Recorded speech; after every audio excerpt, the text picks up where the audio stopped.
여러분 안녕하십니까? 마켓 시그널 시작합니다. 이주혜입니다. 조민재입니다. 네, 도널드 트럼프 미국 행정부의 관세 협상의 마감 시기가 연장될 것이다라는 기대감에 뉴욕 증시가 기분 좋게 마감이 됐고요. 엔비디아가 다시금 사상 최고치를 경신했습니다. 네, 맞습니다. 약간 그들만의 잔치다 이렇게 좀 표현을 해도 될 정도로 대형 기술주, 그것도 일부 종목 안에서만 좀 쏠림이 발생하고 있는데요.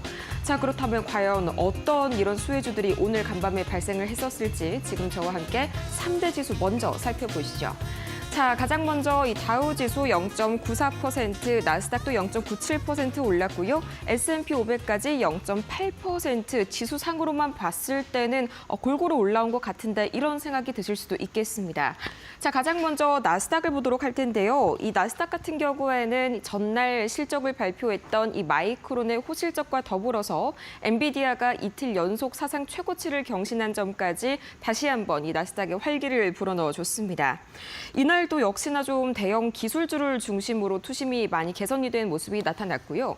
이어서 S&P 500 최근 지수 자체는요. 이날 장중 사상 최고치를 경신을 했습니다. 굉장히 좋은 흐름을 보여주고 있는 것 같지만 사실상 일부 소수 이 기술주들로 수급이 쏠리고 있는 현상이 점점 더 심화가 되고 있습니다.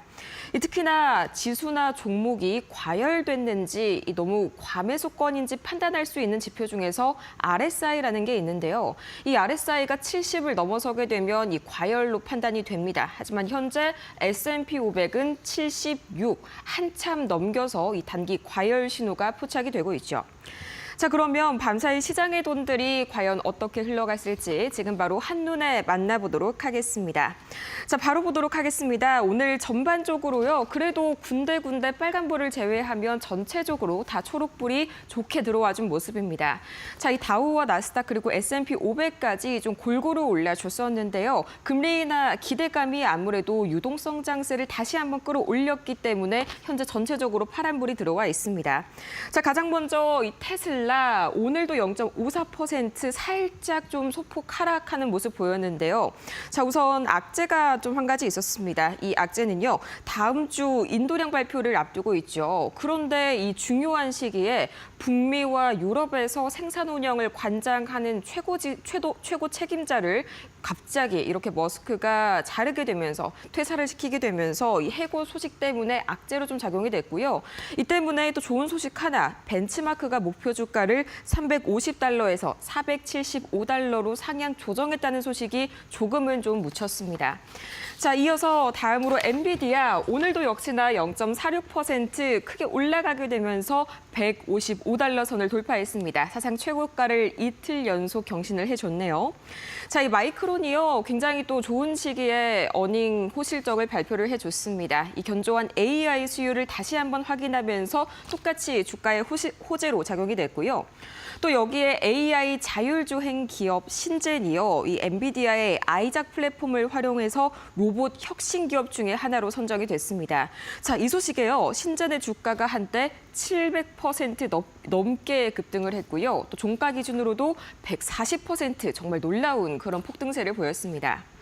자, 이어서 애플은요, 조금 안 좋은 소식이 있었습니다. 0.28% 그간 계속 눌려왔기 때문에 오늘은 그래도 약보합권에 좀 머물렀는데, 자, 애플의 경우에는 JP모건에서 목표가를 하향 조정했습니다. 막 그렇게 확 내린 건 아닙니다.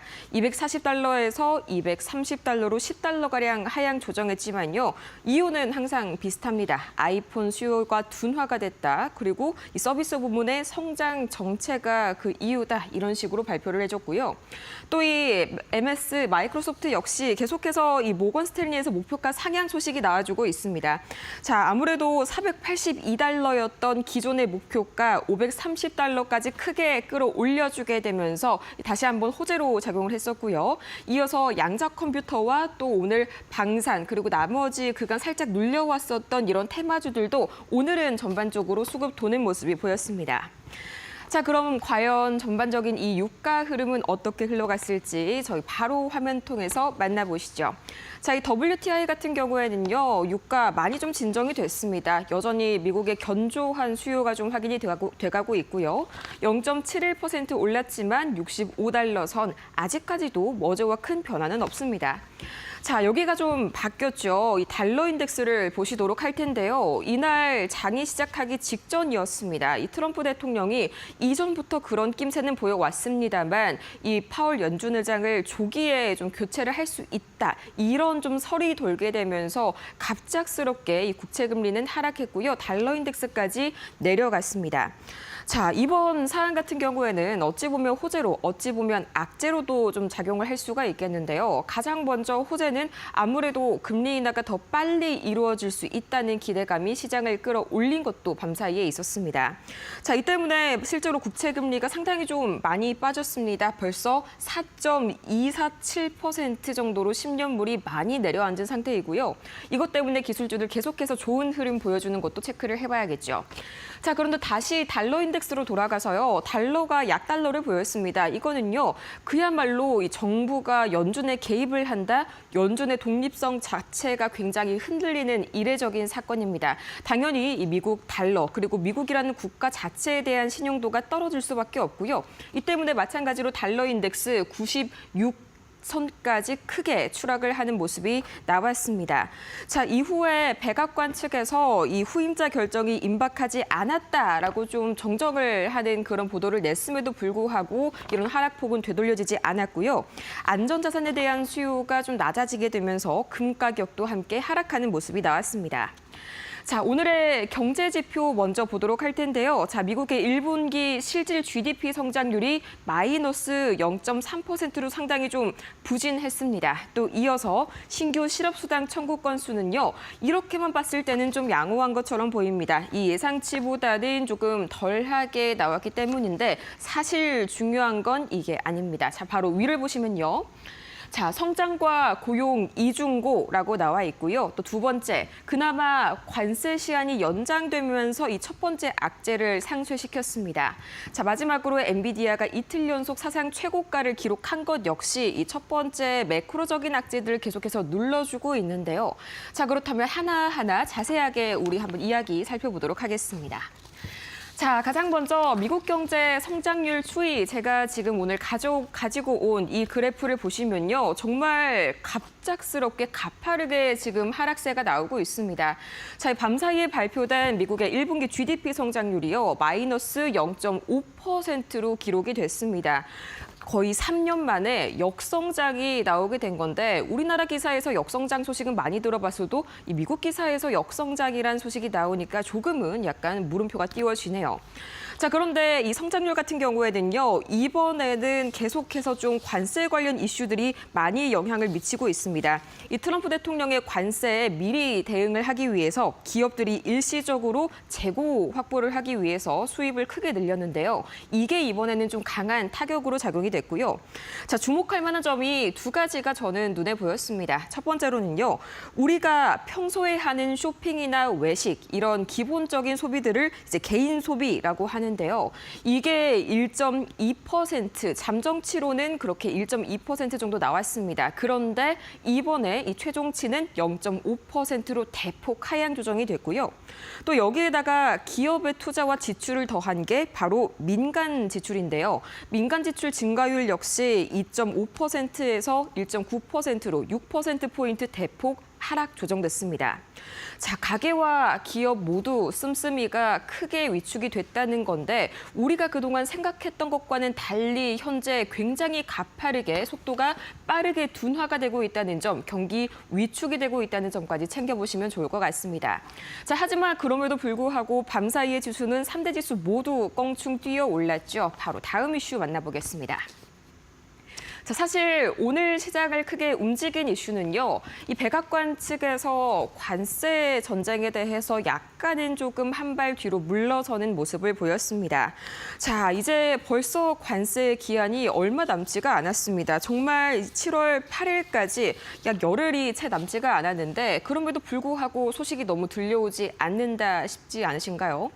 자, 가장 먼저 미국과 인도 소식이 전해졌는데요. 이 교착 상태에 머물러 있습니다. 가장 쟁점 쟁점이 되는 분야는 자동차 부품, 그리고 철강, 농산물이 쟁점인데 이 농산물을 제외하면 우리랑도 상당히 비슷한 그런 분야에서 충돌하고 있죠.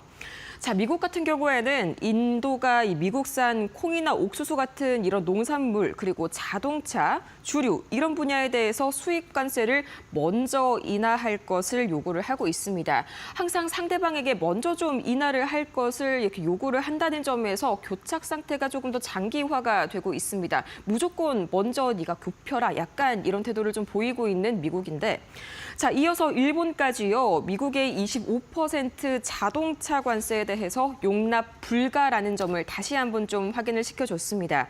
25% 너무합니다. 이 자동차 관세 문제 사실 양국 협상의 가장 큰 걸림돌이기도 하고 우리와 미국 사이에서의 가장 큰 그런 불협화음이 나오는 지점이기도 하죠.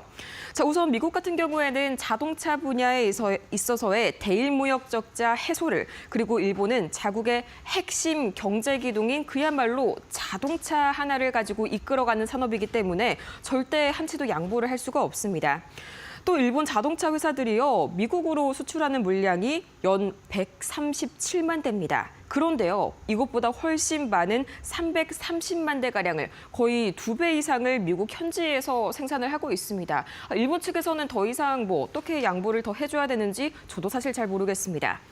자, 여기에 이어서 유럽연합까지 미국에 있어서 수입 확대를 검토 중이다. 이런 기사를 냈었는데 이렇게 약간 마찰한다는 다른 타국의 소식이 나오고 이후에 약간은 좀 내부에서 이견이 발생하고 있다라면서 유보하는 태도를 보이기도 했습니다. 자, 그래서 이런 것들을 의식을 해서일까요? 오늘 이 캐롤라인 레빗이 이 백악관 브리핑에서 이런 말을 했습니다. 상호 관세 유예 시한이 기존 7월 8일에서 더 연장될 수도 있다. 하지만 그것은 트럼프 대통령이 전적으로 결정할 것이다. 아직까지도 좀 자존심을 버리지 못하는 모습이 나오고 있는데요. 과연 이 트럼프 대통령 언제까지 이런 탁구적인 모습을 보여줄지 꾸준히 이 관세 관련 이슈까지 지켜보시면 좋을 것 같습니다. 이 7월 중순 돼서도 관세 이슈가 연장이 될 가능성, 거기에 따라서 FOMC 관련 금리 결정이 추가로 더 인하가 느려질 수도 있으니까요. 이 점 참고해 보시기 바랍니다. 오늘 뉴욕 증시 마감 상황 살펴봤습니다. 간밤 뉴욕 증시에서 어떤 종목들을 좀 주목을 해봐야 될까요? 특징주 함께 살펴보도록 하겠습니다. 먼저 주요 기술주부터 함께 보시죠. 자, 엔비디아 보시면 시총 1위를 탈환의 이유로 훈풍이 지속되고 있습니다. 또다시 사상 최고치를 경신하는 모습을 보였습니다. 지금 이 뉴욕 시장 같은 경우 관세 전쟁과 또 지정학적 긴장감에서 다소 조금 벗어난 분위기 속에서 훈풍이 불고 있는 상황인데요. 그 가운데 어제부터 주인공이 된 이 엔비디아 같은 경우에 오늘장에서도 그 흐름을 이어가고 있습니다. 향후 12개월간의 이 실적 전망치 기준으로 한 PER이 약 30배에서 거래가 될 것이다라는 전망이 또 나오고 있고 또 목표 주가도 $250로 상향 조정된 리포트가 있었습니다. 계속해서 흐름이 좋을 것으로 보이는데 일단은 지켜봐야 될 것 같습니다. 테슬라 보시면 0.53%의 약세입니다. 샤오미 쪽에서 저가 전기차를 공개하면서 앞으로 이 전기차 가격의 경쟁이 격화될 것으로 예상이 되고 있습니다. 또 테슬라의 경우에는 이 일론 머스크 CEO가 북미 쪽의 운영 책임자였던 책임자를 경질을 한 것으로 예상이 되면서 지금 분위기가 좋지는 않습니다. 0.54%의 약세권에서 마감됐습니다. 메타 보시면 2%간의 오름세입니다. 메타 같은 경우 이 저작권 소송에서 승소를 했습니다. 오픈 AI 연구원 3명을 영입하면서 그간의 전투력을 보여주는 그 결과물로 보여지는 그런 장세가 나타났습니다. 오름세 보이면서 상승 마감했습니다. 이어서 이슈 있는 종목들 보도록 하겠습니다. 스테이블 코인 기대감입니다. 지금 코인베이스 5%, 서클 같은 경우도 7% 간의 오름세가 나타나면서 이 스테이블 코인의 기대감이 상당히 큰 시장입니다. 사상 최고치 기록하며 코인베이스는 52주 신고가 경신을 했고요. 또한 서클도 가상자산 산업에 편입이 될 것이다라는 기대감으로 동반해서 오름세 나타냈습니다. 이어서 이슈 있는 종목 조금 더 살펴보도록 하겠습니다. 프론티어 테크놀로지스가 원자력 기업 더 뉴클리어와 함께 지금 전략적인 파트너십을 체결을 했습니다. 이 종목 같은 경우도 이제 AI 기반으로 한 반원자력 발전소 건설 소프트웨어를 공동해서 이 기업과 함께 개발할 것으로 계획을 내놓으면서 주가 상승의 배경이 되고 있습니다. 이어서 또 다른 종목 살펴보도록 하겠습니다. 자, IB 투자학에 나온 종목인데요. 시스코 시스템즈 구독을 기반으로 한 비즈니스로 이제 전환하는 시점이라는 분석이 제기가 되면서 투자 의견 매수로 유지했습니다. 자, 다음 이슈들 바로 실적과 관련된 이슈입니다. 마이크론 테크놀로지 아시다시피 지금 호실적이 나왔습니다. 호실적의 영향으로 계속해서 좋은 흐름이 나타나고 있는데 주가는 약간의 밀리는 모습이 나타났습니다. AI 수요에 대한 확대가 입증이 됐습니다. 실적으로 입증이 됐기 때문에 월가에서는 줄줄이 목표가 상향 리포트가 제시가 되고 있는데요. 일단 모건 스탠리에서는 135달러, 그리고 UBS 쪽에서는 165달러, JP 모건에서는 170달러까지 계속해서 상향 리포트 줄줄이 등장하고 있다는 점 준비해 주시고요. 나이키 같은 경우는 2%간의 오름세가 보이고 있습니다. 장 마감 이후에 실적이 나왔는데요. 좋았습니다. 자, 나이키는 실적 어닝 서프라이즈 장 마감 이후에 기록을 하면서 향후 가이던스에도 좀 주목이 되고 있습니다. 2%간의 오름세 보였습니다. 에어로 바이런먼트 보도록 하겠습니다. EPS가 1.61달러로 시장 예상치를 상회하는 이 깜짝 실적이 나왔습니다. 강한 연간의 전망도 기대가 되고 있는 상황 속에서 지금 15%간의 큰 급등이 보여졌습니다. 특징주 살펴봤습니다. 이어서 밤사이 글로벌 빅 이슈 오늘 바로 전화 연결을 통해서 확인해 보도록 하겠습니다. 오늘은요 김상윤 이데일리 뉴욕 특파원 모시고 이야기 나눠보겠습니다. 안녕하세요. 네, 김상윤 이데일리 뉴욕 특파원입니다. 네, 밤사이에 역시나 계속해서 S&P 500 거의 사상 최고치에 근접하는 모습, 장중에는 약간 넘어서는 모습까지 나왔습니다. 그런데 사실 제 개인적으로는 좀 걱정이 되는 게 가는 종목만 가는 종목별 장세가 좀 너무 두드러지는 것 같더라고요. 어떻게 봐주실까요? 네, 그렇습니다. S&P 500 지수가 지난 2월 19일 기록한 사상 최고치에 거의 근접했습니다. 관세 전쟁, 지정학적 긴장, 그리고 끈적한 인플레이션 등 그간 시장을 짓눌렀던 불안 요소들이 점차 완화되면서 기술주 중심의 위험자산 선호 심리가 다시 살아나고 있는 것입니다.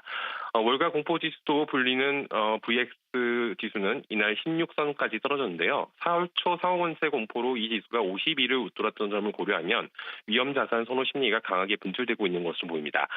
일단 올해 내내 시장을 짓눌렀던 관세 불안감은 점차 완화되고 있습니다. 백악관은 7월 8일 예정이었던 상호관세 유예 시한이 연장될 수 있음을 시사하면서 트럼프 대통령이 실제로 고율의 상호관세를 실행에 옮기지 않을 것이라는 기대감을 더욱 키웠습니다.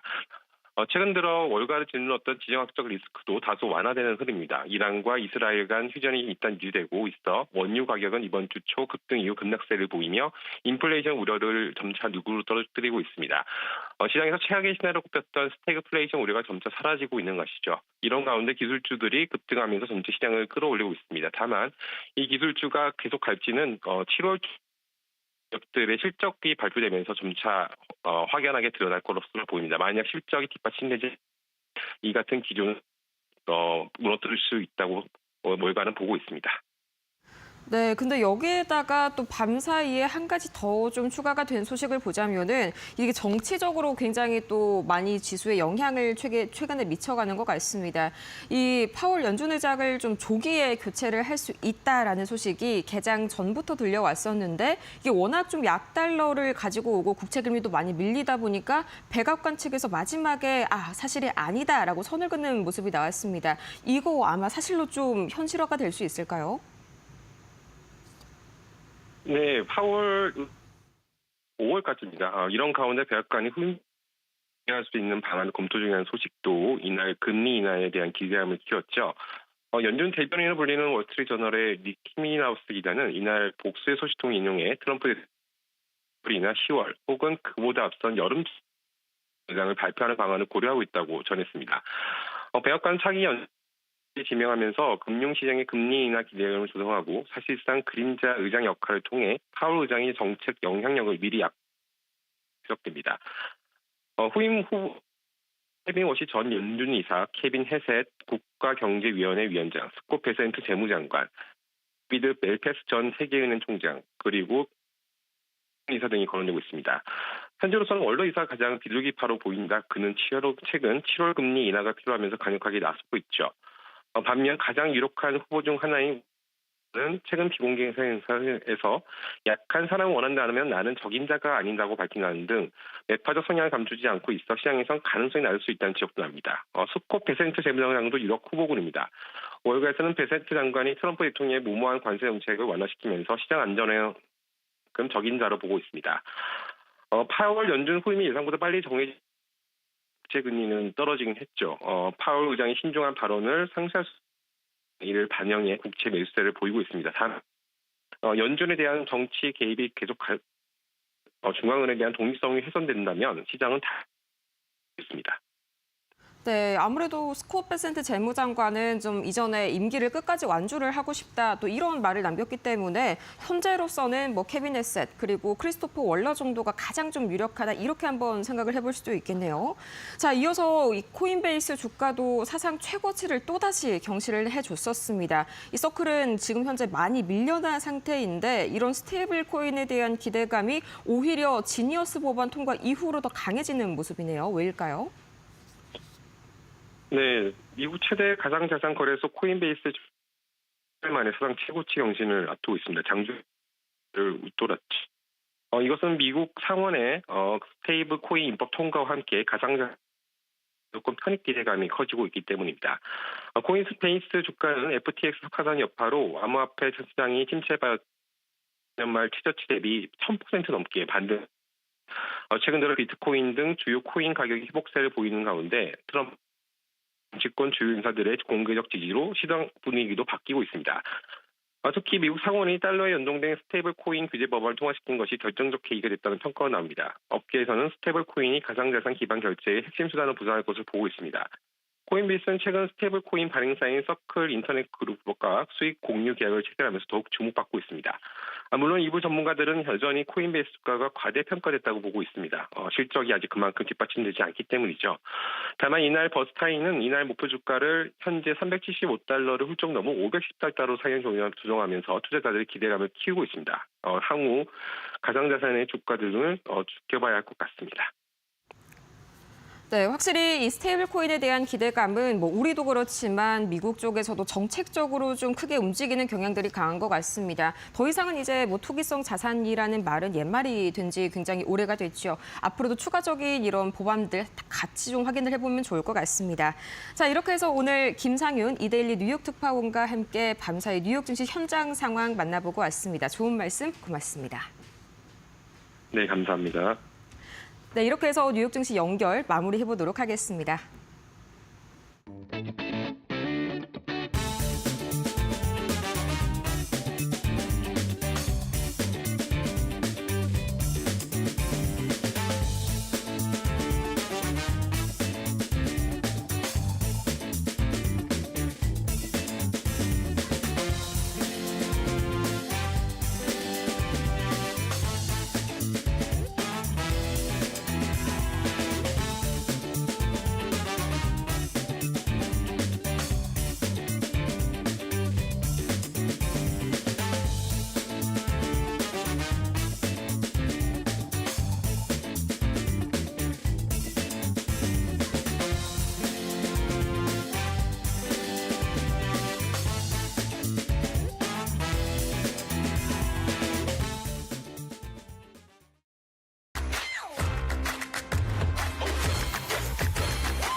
머스너5 시작합니다. 오늘도 5가지 이슈를 준비해보았습니다. 예상보다도 미국의 경제가 1분기에 상당히 안 좋았던 것 같습니다. 지금 나온 지표들만 봐도 상당히 안 좋은 상황인데요. 일단 먼저 1분기 성장률 역성장이 나왔고요. 또 계속 실업 청구 건수가 3년 만에 가장 높았습니다. 자, 도널드 트럼프 미국 대통령의 고율 관세 정책으로 수입이 급증한 데다 소비 지출마저 4년 만에 가장 낮은 수준으로 떨어지며 경기 전반에 제동이 걸린 모습입니다. 외신에 따르면 미국 상무부 산하 경제 분석국은 GDP 성장률 최종치를 1분기 연율 기준 마이너스 0.5%로 발표를 했습니다. 앞서 발표된 마이너스 0.2%보다도 0.3%포인트 낮아진 수치로 코로나 팬데믹 초기 이후에 가장 큰 감소폭 중 하나입니다. 일단 GDP 하향 조정의 핵심 요인은 소비 위축입니다. 소비는 미국 경제의 3분의 1을 차지하는 이 핵심 동력으로 이 같은 둔화가 경기 전반의 냉각을 시사하는데요. 현재로서는 2020년 2분기 이후로 가장 낮은 수치입니다. 트럼프 대통령의 관세도 영향이 있습니다. 이 GDP 감소에는 관세 회피를 위한 기업들의 선제적인 수입 확대가 큰 영향을 미쳤는데요. 기업들이 트럼프 대통령의 고율 관세 시행을 앞두고 제품을 대거 들여오면서 수입이 수출을 크게 초과했고 이로 인해서 무역 수지가 급격히 악화됐습니다. 노동시장의 하방 압력도 받고 있는 상황입니다. 미국 노동부는 일주일 이상 실업수당을 수령 중인 인원이 1만 7천 명 늘어난 197만 4천 명에 달했다라고 밝혔고요. 이는 2021년 11월 이후에 가장 많은 수치입니다. 이에 대해서 메리 데일리 샌프란시스코 연은 총재는 블룸버그 통신과의 인터뷰에서 계속해서 청구 건수 증가가 고용시장 약화를 의미하진 않는다라고 이야기하면서도 다만 구직에 시간이 더 걸리고 있는 것은 사실이라고 이야기했습니다. 전문가들은 관세로 인한 경제 흐름의 왜곡이 당분간 이어질 수 있다고 지적하면서 2분기 이후에 실물 지표가 경기 회복 여부를 가늠할 중요한 시점이 될 것으로 예상하고 있습니다. 미국 백악관에서 지금 상호 관세와 관련된 발언이 나왔습니다. 캐롤라인 레비 백악관 대변인 측에서 이제 언론 브리핑을 가졌는데요. 상호 관세와 관련해 기존의 이 협상 마감 시한이었던 7월 8일 이후로 지금 유예 기간을 연장할 것으로 예상이 되고 있습니다. 캐롤라인 레비 백악관 대변인은 언론 브리핑에서 상호 관세 유예 조치를 추가로 연장할 계획이 있느냐는 질문에 연장될 수도 있겠지만 그것은 대통령이 결정할 문제라며 그 기한이 중요한 것은 아니다라고 말했습니다. 또 그들이 기한 내에 우리에게 협상을 제안하지 않으면 트럼프 대통령은 이들 국가에 일방적으로 협상을 제시할 수 있다며 이는 트럼프 대통령이 미국에 유리하다고 판단되는 상호주의 관세율을 선택할 수 있다는 뜻이라고 말했습니다. 이 상호관세의 유예 기간은 기존 다음 달 8일로 만료가 되는 것으로 예상이 되고 있었는데 이를 뒤로 미룰 가능성이 있음을 백악관이 시사했고요. 현재로서는 미국이 한국을 포함한 각국과 관세율, 무역균형, 비관세 장벽 철회 등을 놓고 협상을 벌이고 있습니다. 앞서 도널드 트럼프 대통령은 지난 11일 전 세계 무역 상대국과의 무역 협상 시한을 연장할 용의가 있지만 기한을 연장하는 것은 필요치 않다라고 밝힌 바 있는데요. 이 부분을 다시금 번복한 상황입니다. 네, 엔비디아가 시가총액 상위 1위를 탕일하면서 지금 이틀 연속해서 계속해서 훈풍이 불고 있습니다. 150달러 선에 안착한 분위기인데요. 이 배경에는 바로 AI가 있습니다. 이 AI 산업이 상당히 지금 훈풍이 불고 있는 상황 속에서 AI 산업의 가파른 상승세에 힘입어 엔비디아의 주가가 역대 최고가인 주당 150달러 선에서 현재 안착을 했고요. AI용 반도체를 납품하는 마이크론 또한 역대 최고 분기 실적을 달성한 바 있죠. 지금 엔비디아의 주가는 전날보다도 크게 올랐습니다. 그리고 도널드 트럼프 행정부의 상호 관세와 반도체 수출 규제 등의 영향을 받았던 4월 4일에 종가 94.31달러와 비교를 했을 때는 무려 63달러 넘게 상승을 했습니다. 시가총액도 3조 7,630억 달러로 전 세계 시총 1위 자리를 되찾았습니다.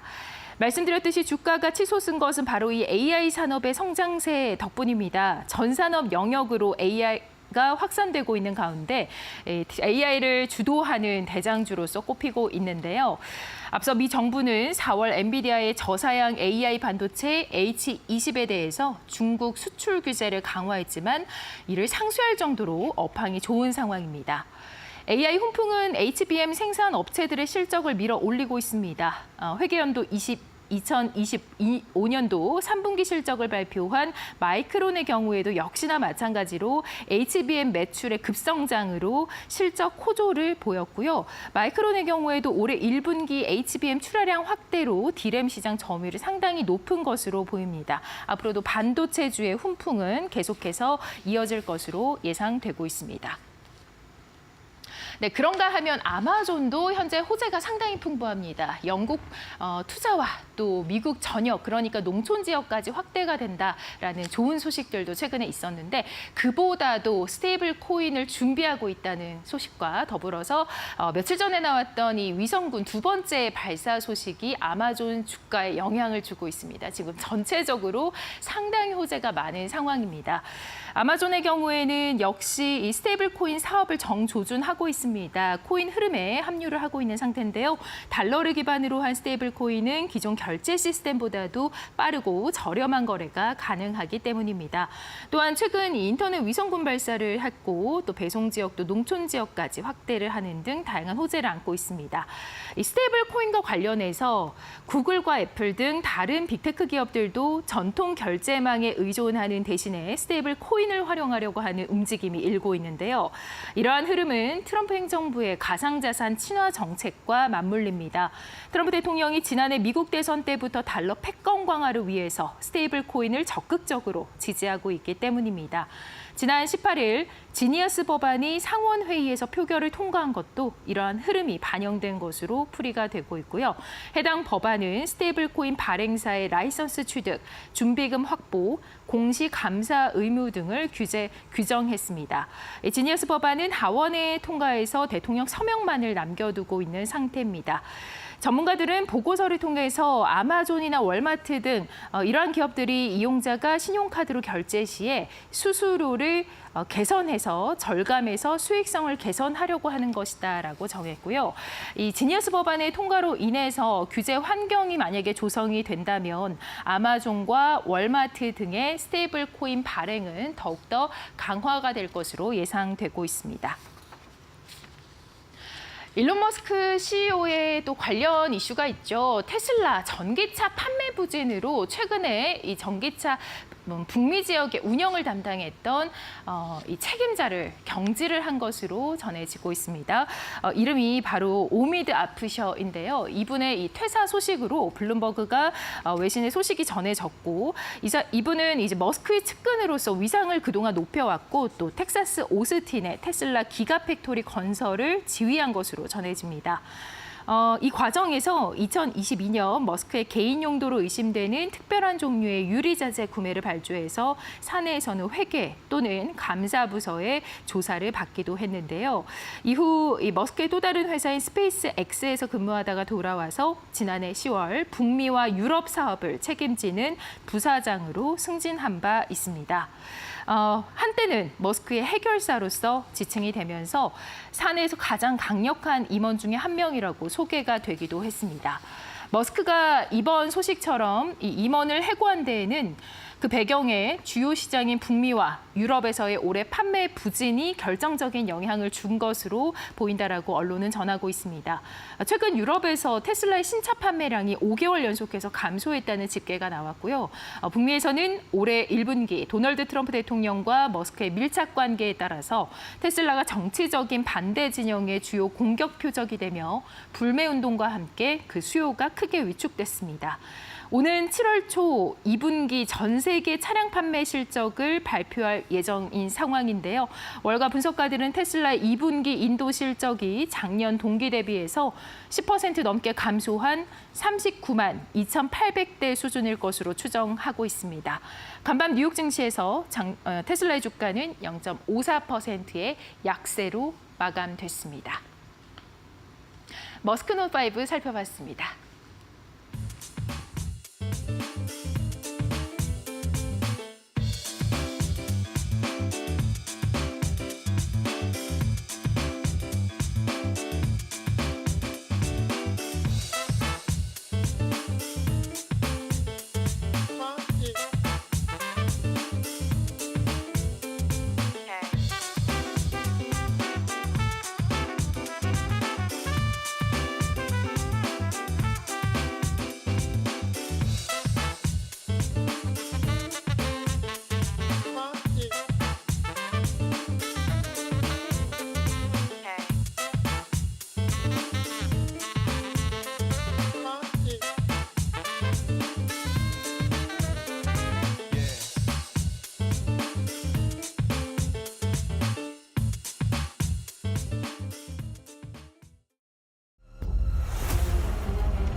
안녕하세요. 메이트 고신일섭입니다. 오늘의 주제 첫 번째는 천조국 방어력 공격력 만렙 패트리어트와 벙커버스터. 천조국이 되려면 이 정도는 돼야 될 것 같습니다. 이제는 1200조국이 되겠죠. 천조국이란 게 이제 그 국방비 천조를 쓴다 해서 천조도 있고, 원래는 그 하늘의 조상이라고 해서 천조라는 것도 이제 병용돼서 쓰이는 의미인데, 그 국방비 천조로 하면 이제 1200조국으로 해야 돼요. 이제 1200조에 가까운 국방비를 지금 설정하고 있기 때문이죠. 근데 방어력하고 공격력이 다 만렙입니다.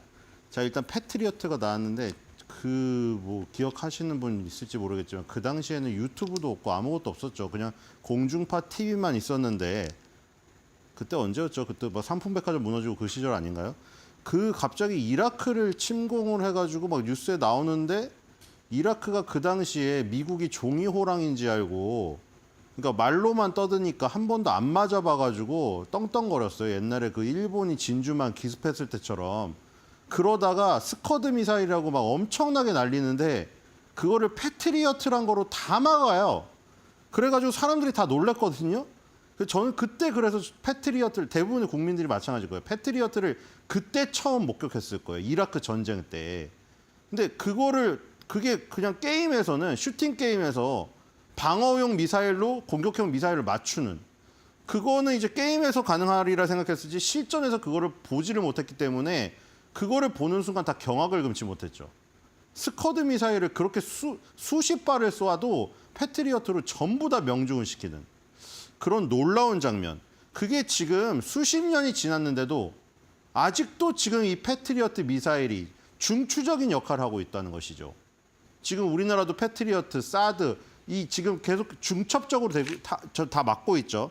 물론 패트리어트는 이제 다 하강 단계에서 막는 거긴 합니다만, 그래서 이제 이 뭐 언론에 사실 많이 나왔어요. 어제 이 여자분이 다 가장 주목할 만한 그 기자였어요. 그렇죠? 왜냐하면 우크라이나에 군인을 둔 여기자였기 때문에, 그리고 그 상황에서 또 이제 눈물을 흘리면서 여기서 그 질문 경쟁이 엄청 치열했거든요. 트럼프 대통령한테 한마디라도 듣고 싶어가지고 막 일어나서 소리를 지르더라고요. 다들 깍깍 소리를 지르는데, 그 뭐 이걸 또 두고 뭐 짜여진 각본이라고 하는 사람도 분명히 있겠죠. 그렇죠? 트럼프 지지하지 않는 사람들은 저거 보고 누가 심어놨다고 할 수도 있을 거예요. 심어놨다고. 이미지 메이킹 한다고. 그럴 정도로 굉장히 약간 이 부분에서만큼은 굉장히 유해지는 모습을 봤는데, 이걸 보니까 차라리 그 젤린스키, 다들 아시죠? 젤린스키 정상회담 할 때 그 망신을 당할 거였으면 저 기자분을 데려갔으면 어땠을까? 그렇죠? 저 기자분이 그 당시에 같이 동석했으면 그런 일은 벌어지지 않았을 텐데, 물론 이제 그 뒤에 다시 한번 뭐 로마 교황청에서 만나고, 어제 그 나토 정상회담에서 만나고, 젤린스키도 이제 정장을 입고 나오고, 약간 이제 분위기가 다시 좀 좋아지는 쪽으로 가고 있지만 시간을 너무 버렸죠. 그때 버리는 바람에 전황이 조금 기울었잖아요. 물론 그 전에도 어려웠지만 지금 드론으로 열심히 활약을 하고 있지만 미국의 어떤 방공망이라든가 정보를 하나도 못 받는 상황이 돼버리니까. 근데 이제 이 트럼프의 마음이 뭐 완전히 변했는지 아닌지는 트럼프만이 알고 있겠죠. 그거는 트럼프 머릿속에 들어가야 되니까. 근데 어제 드러난 것으로만 보면 젤린스키가 그렇게 열심히 회담을 하고 트럼프랑 얘기를 한 것보다 오히려 어제 잠깐 한 1분인가 되려나요, 저게? 1분 정도 여기자랑 트럼프가 대화한 거에서 나온, 혹은 트럼프의 마음을 움직인 그 부분이 훨씬 컸다고 보입니다. 지금 겉으로는. 패트리어트 대공미사일, 이거 아직도 바라고 있잖아요. 그 이라크 전쟁 때 나왔던 게 아직도 중추적인 역할을 하고 있어요. 미국의 기술이 얼마나 대단한지. B2 폭격기가 이번에 벙커버스터 두 발씩 매달고 갔잖아요. 그게 80년대 기술로 만든 거랍니다. 그래서 댓글엔 다 나오고 있죠. 저게 80년대 기술이라고. 그럼 이미 지금 외계인하고 만나고 있다고. 진짜 천조국의 어떤 그 기술은 어디까지인지 모르겠습니다. 자, 패트리어트 대공미술 시스템, 이게 왜 나왔냐면 자기 남편이 우크라이나 군인이라 우크라이나에 지금 전황이 굉장히 안 좋기 때문에 패트리어트 미사일을 제공해 줄 수 있냐고 이걸 직접적으로 요구했어요. 젤린스키가 이거를 요구했으면 들어주지 않지 않았을까. 근데 지금 뭐 남편이 어디냐 막 자세하게 물어봤어요. 그래가지고 이제 힘내라고 하면서 내가 패트리어트 미사일을 제공해 줄 수 있는지 생각해 보겠다고 했습니다. 긍정적인 답변을, 그렇죠? 눈물 한 방울로. 그러니까 젤렌스키도 이렇게 나갔어야죠. 수그리고 나갔어야지 그렇게 강하게 나가서는. 트럼프 대통령은 항상 저런 어떤 스토리와 그런 것을 좋아하기 때문에 잘 구슬려야 됩니다. 젤렌스키가 너무 강하게 나가지 않았나 이런 생각이 들고, 그리고 이제 그 패트리어트 미사일이 우크라이나 그 남편을 둔 저 여기자도 저렇게 바라지만 지금 이번에 카타르 공군기지에 14발을 이란이 날렸잖아요. 상징적인 의미로. 이른바 다 약속 대련이라고 지금 다 불리우잖아요. 14발 벙커버스터를 맞았으니 우리도 14발의 탄도미사일을 발사하게 해달라. 대신에 미리 통보를 할 테니 카타르 공군기지에 미군하고 뭐 저기 헬리콥터랑 전투기는 다 옆으로 빼놔라. 이렇게 된 거죠. 그래서 이제 그 지역에도 패트리어트가 설치되어 있는 거예요. 그래서 이제 패트리어트 포대가 딱 2개가 남아 있었답니다. 카타르 공군기지에.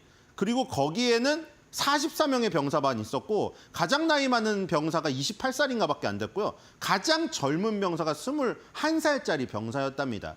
그래서 그 2개 포대 패트리어트만으로 14발 중에 트럼프가 트루스 소리를 쓴 걸로 따지면 13발을 패트리어트로 다 맞춰버렸고요.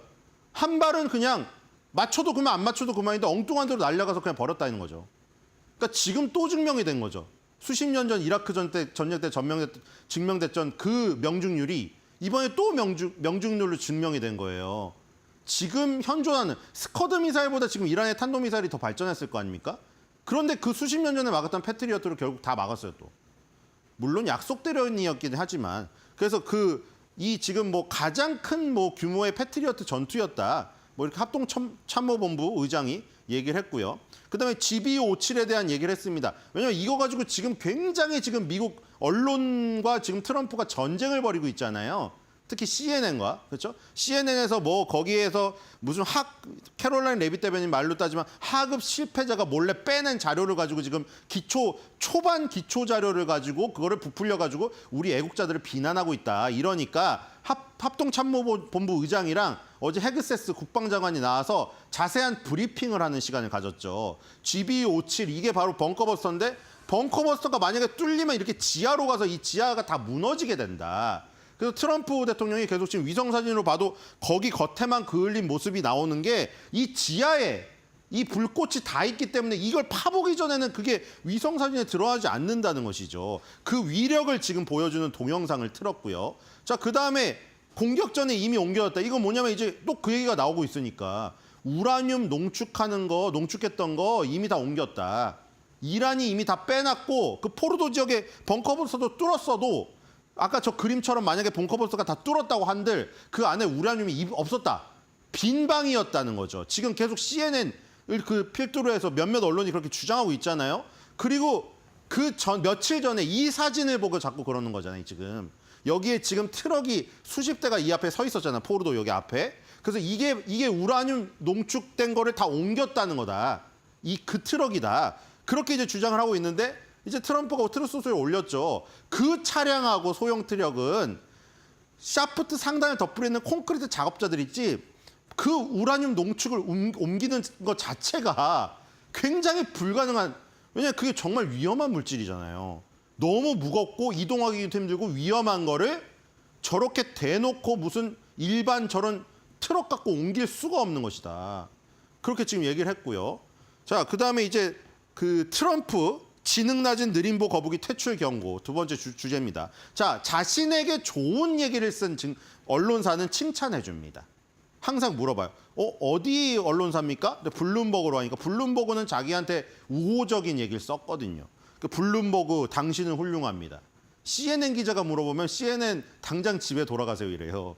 지금. 자, 블룸버그가 물어봤는데 역시 이걸 또 물어봤죠. 연방준비제도 이사회 인사를 위해 여러 후보자에 대한 면접을 시작했는지 궁금합니다.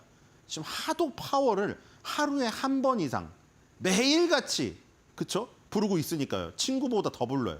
3명이나 4명 정도가 선택될 거라고 알고 있다. 지금 이미 마음속에 점 찍어 있습니다. 사실. 3명이나 4명 중에 1명 고를 거예요. 지금. 자, 그리고 끔찍하다는 표현을 썼는데 어제 나토 정상회의에서 끔찍하다는 표현을 쓴 대상이 딱 2개가 있었습니다. 어디였죠?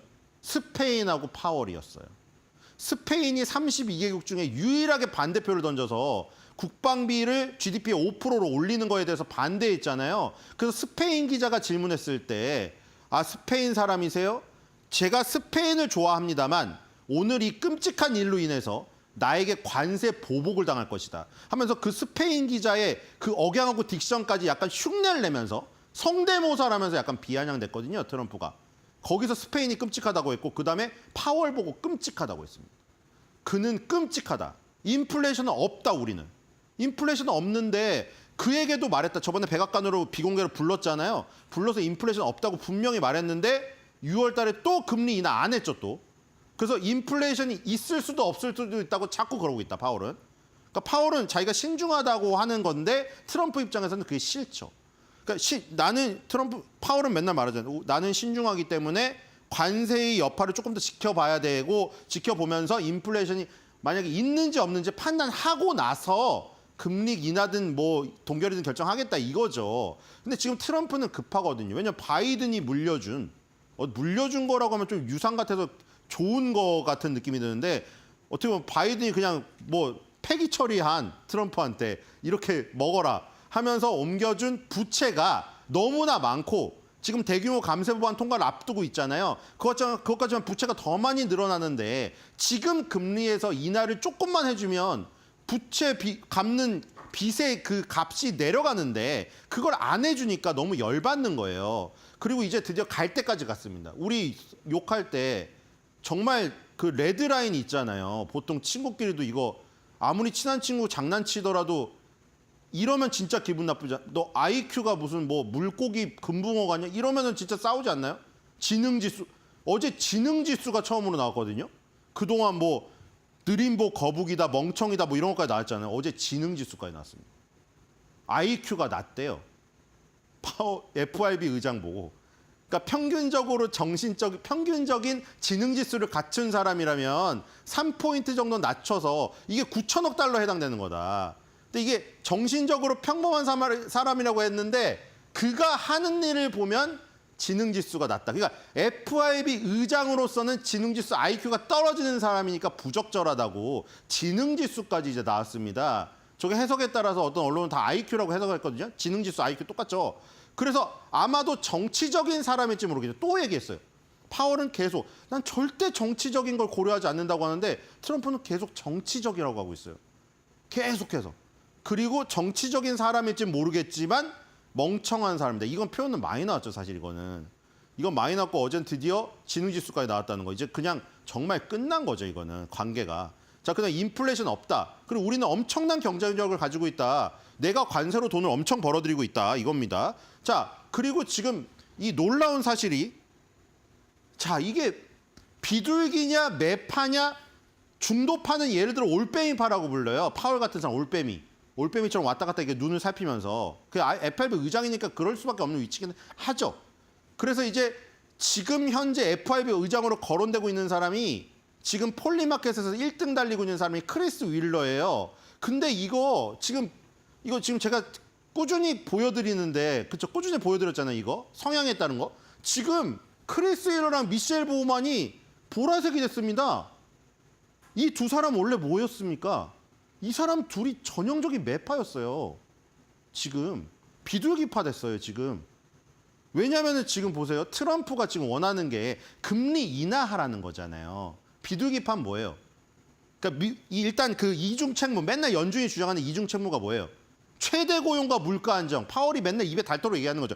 최대 고용과 물가 안정 이중 책무를 위해서 나는 오로지 지표만 보고 정치적인 고려 없이 요것만 딱 그냥 저기로 수치적으로 판단해서 난 한다 이거잖아요. 근데 그중에 이제 비둘기파가 있고 매파가 있죠.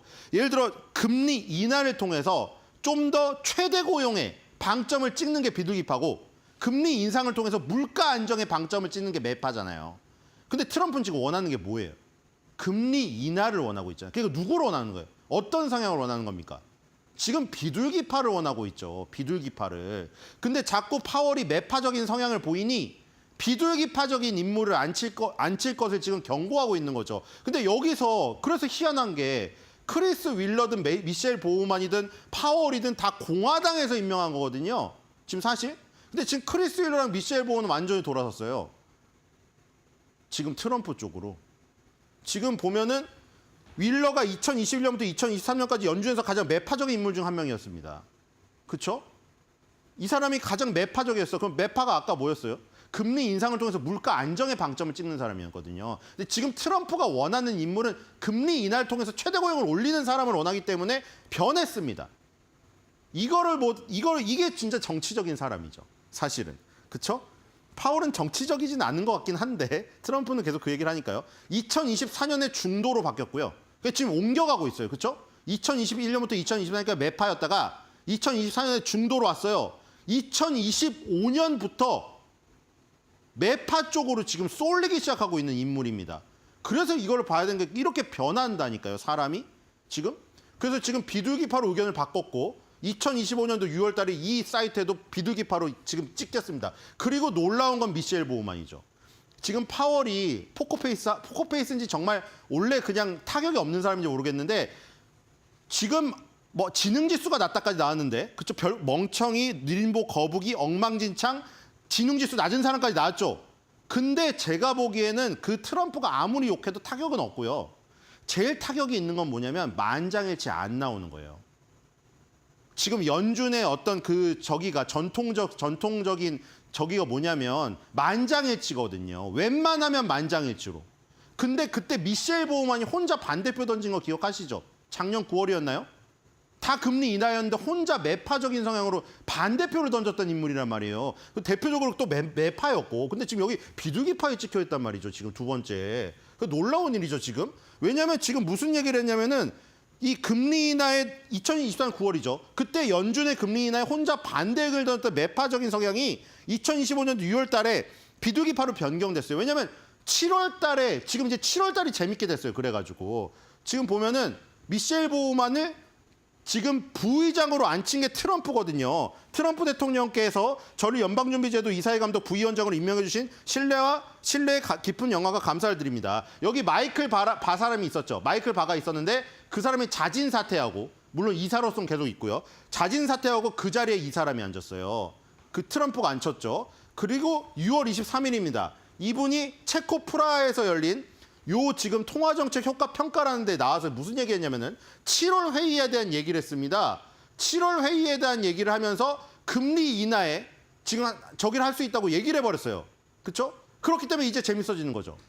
파월은 지금 9월까지 금리 인하가 없다는 입장이고 지금 윌러 지사랑 이 미셸 보우만 예전에 매파였던 사람이 7월 달 금리 인하를 얘기해버리거든요. 이러면 이게 더 무섭죠, 파월은. 파월은 트럼프가 욕하는 게 무서운 게 아니라 7월 달에 만약에 자기에게 반기를 들어가지고 저기서 소수 의견이라고 하더라도 반대표 2개가 나와봐요. 그럼 그게 더 망신이거든요, 자기한테는. 지금 여기는 중립으로 되어 있죠. 중립으로 되어 있는데 계속해서 이 지금 약간 매파적인 성향을 지금 보이고 있는 것이죠. 자, 그렇기 때문에 7월 달 금리 결정, 이게 굉장히 재밌는 지금 지점이다. 자, 그 다음에 7월 4일 관세, 감세, 세세 독립기념일. 자, 이 캐롤라인 레빗 대변인이 금요일이니까 오전에 또 나서 브리핑을 했죠. 자, 무역협정의 7월 막 지금 7월이 다 중요해. 그러니까 7월이 파월이 자기 혼자 자존심이 긁히느냐 안 긁히느냐 그 지금 금리 회의가 있고요. 그 다음에 트럼프 대통령한테도 중요하죠. 무역협정 마감 시한으로 던져준 게 언제였어요? 7월 말입니다.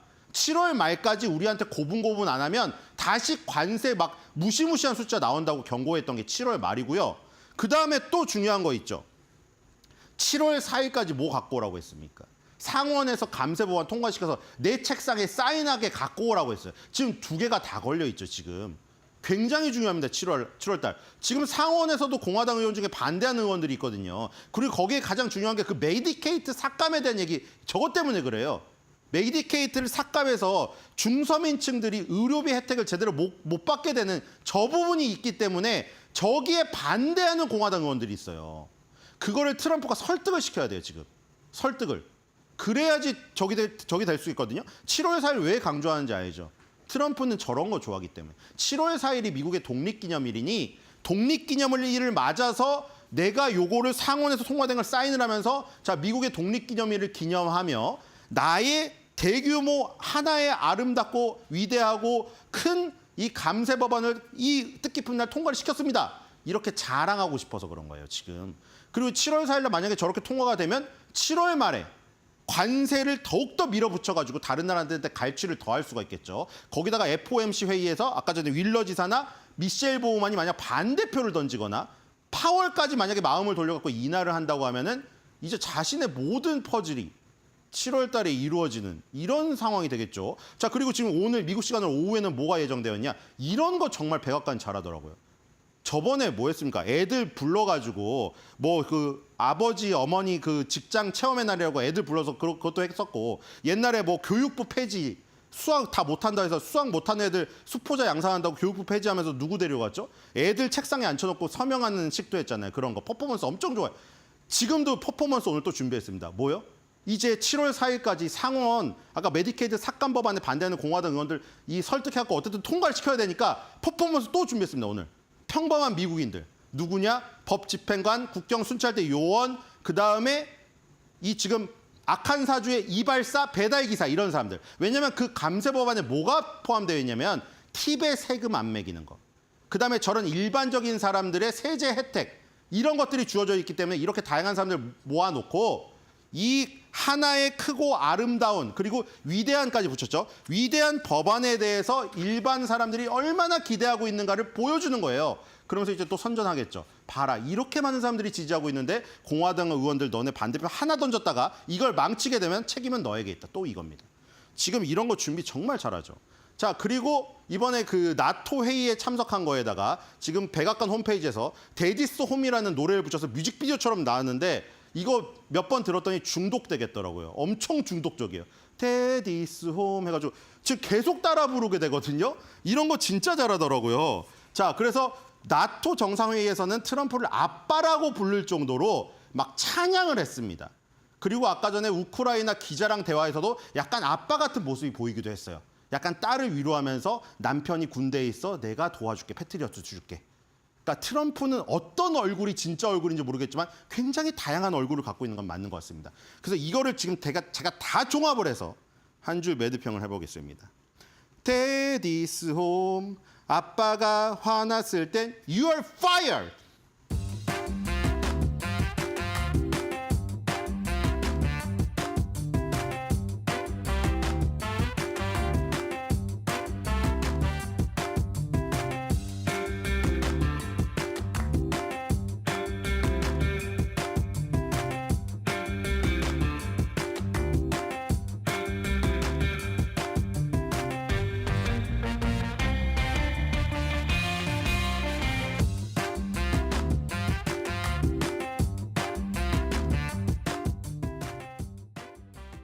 자, 이 밤사이 뉴욕 증시 어떤 일들이 있었고 그게 오늘 우리 시장 어떤 섹터에 영향을 미칠까요? 저와 함께 차근차근 짚어보시죠. 가장 첫 번째입니다. 이 메타가요, 플레이 AI라는 스타트업 이 인수 협상 막바지에 돌입을 했습니다. 이 플레이 AI 음성 복제 기술을 전문으로 하는 기업인데요. 한마디로 이 AI 쪽에서도 음성 쪽을 특화로 하고 있는 그런 기업입니다. 복제 이외에도요, 뭐 텍스트 음성 변환 TTS라고 흔히들 하죠. 여기에다가 AI 음성 에이전트 시리야 하고 부르면 네 하고 대답하는 그겁니다. 이 AI 음성 에이전트까지 합치게 되면서 이 국내에서도 굉장히 유사한 기술을 가진 그런 기업들이 오늘 다시 한번 좀 뛰어오를 것으로 예상이 됩니다. 자, 가장 먼저 이 카카오와 네이버 그간의 이런 급등세에 따라서 살짝은 좀 흔들리는 장세가 보여졌지만요. 그래도 이 네이버 같은 경우에는 클로바, 음성 인식 그리고 자연어 처리에 있어서 굉장히 좀 강점을 가지고 있죠. 또 카카오도 마찬가지로 AI 스피커죠. 이 카카오 미니까지 마찬가지로 이 동일한 이런 루트를 밟고 있는 그런 관련 종목 살펴보시기 바랍니다. 자, 이어서요. 이 벤치마크가 테슬라의 목표가를 상향 조정했습니다. 물론 밤 사이에는 좀 약간 0.5%가량 하락하는 흐름이 나왔습니다만 이거는 뭐 다음 주에 있는 2분기 인도량 발표를 앞두고 이제 최고 책임자, 북미 지역과 유럽 지역의 최고 책임자를 좀 이렇게 해고를 시켰다는 소식이 악재로 작용이 됐고요. 단기적인 이슈입니다. 자, 테슬라 같은 경우에는 이 벤치마크가 웨이모보다 이 로보택시가 보다 우위를 점할 수 있을 것이다라고 밝히게 되면서 현재 주가 대비 약 45%의 상승 여력을 제시를 해줬고요. 이 중에서는 명신 산업에 한번 좀 주목을 해보시면 좋을 것 같습니다. 이 테슬라의 차체 부품을 공급하는 1차 글로벌 협력사입니다. 자, 이어서 넷플릭스의 오징어 게임 역작으로 정말 평가가 되죠. 드디어 이제 4년간의 이런 여정의 마무리를 오늘 하게 됩니다. 이 바로 시즌 3가 오늘 공개가 될 예정인데요. 우리 시각으로 오늘 오후 4시에 이 전 세계 동시 공개가 될 예정입니다. 자, 이 마지막 시즌인 만큼 이 어제 굉장히 좀 주가 하락 흐름이 강하게 나왔습니다. 아무래도 이제 시즌 3가 대단원을 장식을 하다 보니까 재료 소멸로 좀 생각을 하는 흐름들이 나왔는데요. 자, 근데 중요한 건요. 이걸 재료 소멸만으로는 해석하기가 좀 부족합니다. 왜냐하면 지난 시즌 2가 막 공개가 됐을 때 처음에는 주가 흐름이 좀 좋나 싶었더니 혹평이 이어지자마자 주가가 바로 하한가를 기록하는 경우들도 나왔었죠. 마찬가지로 달려있는 건요. 가장 마지막 모멘텀은 이 현재 컨텐츠가 얼마나 이 구독자들을 만족시킬지입니다. 이 이후의 흐름까지 함께 체크해 보시길 좋을 것 같고요. 자, 이어서 밤사이에 개장 직전 이 트럼프 대통령이 파월 의장을 이제 검토를 하겠다 뭐 그런 소식까지 들려왔습니다. 자, 이 때문에 달러가 장중 96선까지 뭐 지금까지 계속 그런 흐름이 유지가 되고 있죠. 국채 금리도 4.2% 중반까지 정말 급락세가 나왔습니다. 뭐 이전부터 계속해서 이 차기 지명 후보들을 거론을 하면서 앞으로 1년 이상 남은 파월 의장을 레임덕으로 만들려는 그런 흐름들이 보이긴 했습니다만 아예 올 여름에 좀 교체를 하겠다 이런 소식이 개장 전에 들려오자마자 이 금리 인하에 대한 기대감도 커졌지만요. 미국 자체에 대한 이런 신뢰도가 많이 하락했습니다. 특히나 이 달러 패권국으로서의 지위가 많이 약해지는 모습들이 나오고 있죠. 자, 이 때문에 황급하게 이 우리 시각으로 새벽 2시쯤이었습니다. 백악관 측에서 이번 발표 차기 연준 의장 후임자 결정은 임박하지 않았다라면서 좀 무마하는 모습을 보였는데요. 이전에도 계속해서 반복된 이슈인 만큼 약달러 현상 앞으로도 좀 지속이 될 것으로 보입니다. 이 항공, 금융 그리고 철강까지 이 원화 강세주들의 흐름에 유의해 보시길 바라고요. 이 원화 강세가 지속이 된다면 외인 수급까지 지속적으로 들어올 수 있겠다라고 생각을 해볼 수가 있습니다. 자, 이어서 밤사이 구리 선물이요. 2.7%나 또 급등했습니다. 단 하루 만에요. 자, 이 골드만삭스가 8월 들어서 이 구리 값이 톤당 $10,000를 돌파할 것이다. 이런 소식을 또 밤사이에 전망을 해줬는데 이 최근 구리 가격이 실제로 3개월 만에 최고치를 기록하고 있습니다. 이 미국의 관세 부과 우려 때문에 이 전 세계 구리 물량이 미국에 집중이 되게 되면서 이외 지역에서 물량이 부족하기 때문에 약간의 이 숄티지, 이 공급 부족 현상이 나타나고 있기 때문인데요. 골드만삭스는 이런 기조가 8월을 들어서 고점을 이렇게 터치를 하고 그 이후에 구리값이 떨어질 것이다. 이렇게 전망을 했습니다. 자, 마찬가지로 구리 재련 그리고 전선 제조까지 특히나 LS, 풍산 같은 경우에는 최근 이 방산과도 함께 엮여서 굉장히 강한 상승을 보여주고 있습니다만 구리값과 같이 엮여서 가는 영향도 충분히 포착이 되고 있네요. 자, 이렇게 해서 오늘은 5가지 이슈와 함께 마무리해 보도록 하겠습니다.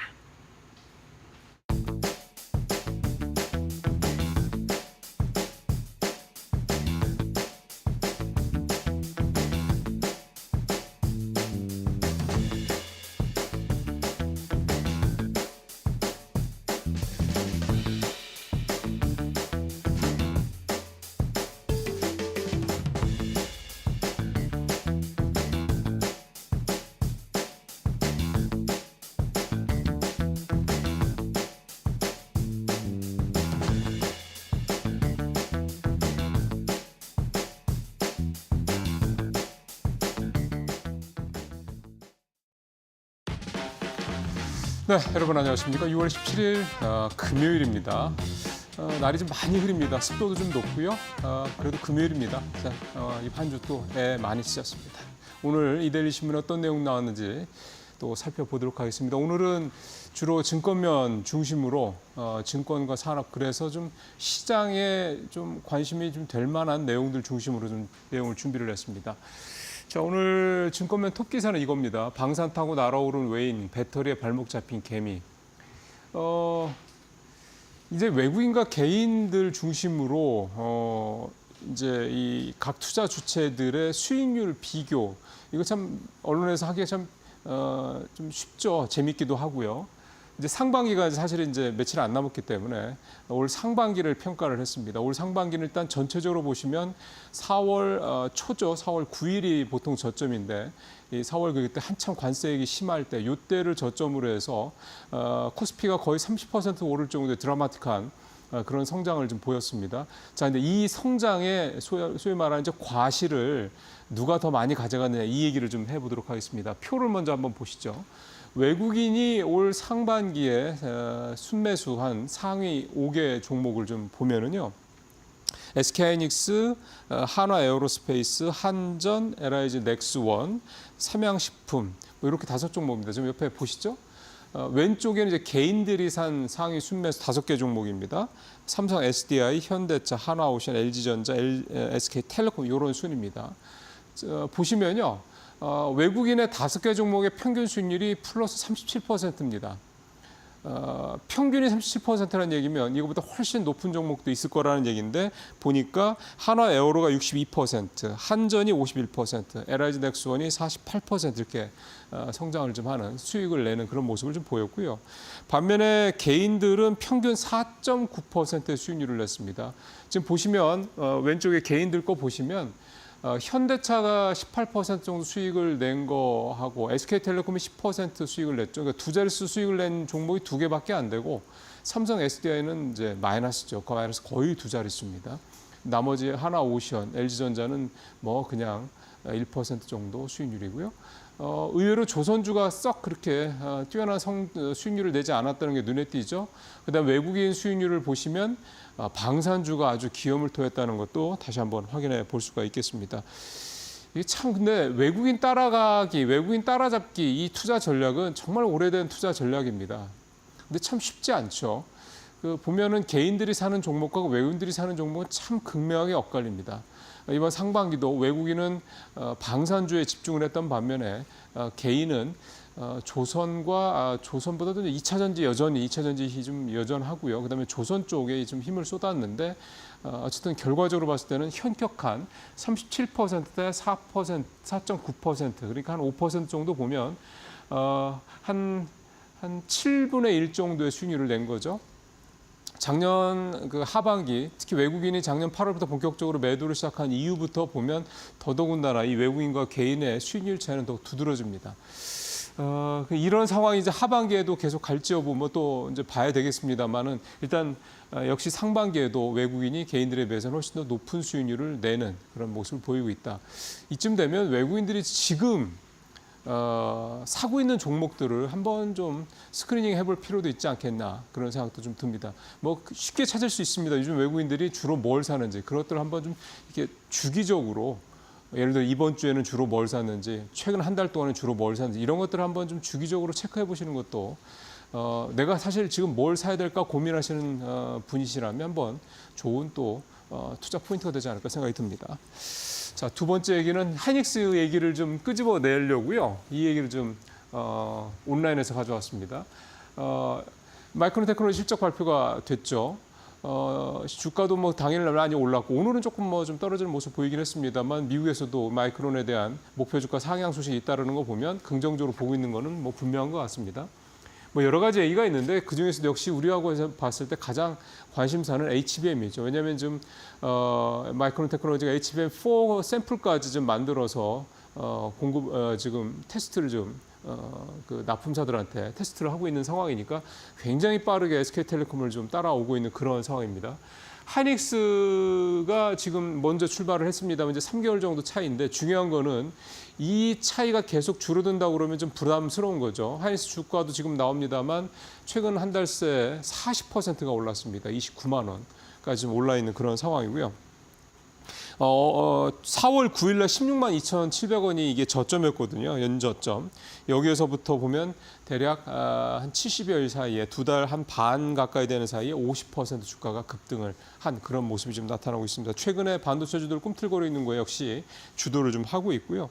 결국 이제 이렇게 SK하이닉스가 최근에 또 더 가파른 상승을 보이고 있는 거는 이번에 마이크론 테크놀로지 실적에서도 확인했듯이 HBM의 수요가 굉장히 견고하다. 그리고 앞으로도 뭐 쇼티지, 그러니까 공급에 대한 부족 문제까지 계속 제기가 되고 있다는 얘기가 나오고 있다는 점이 중요하다고 좀 볼 수가 있겠습니다.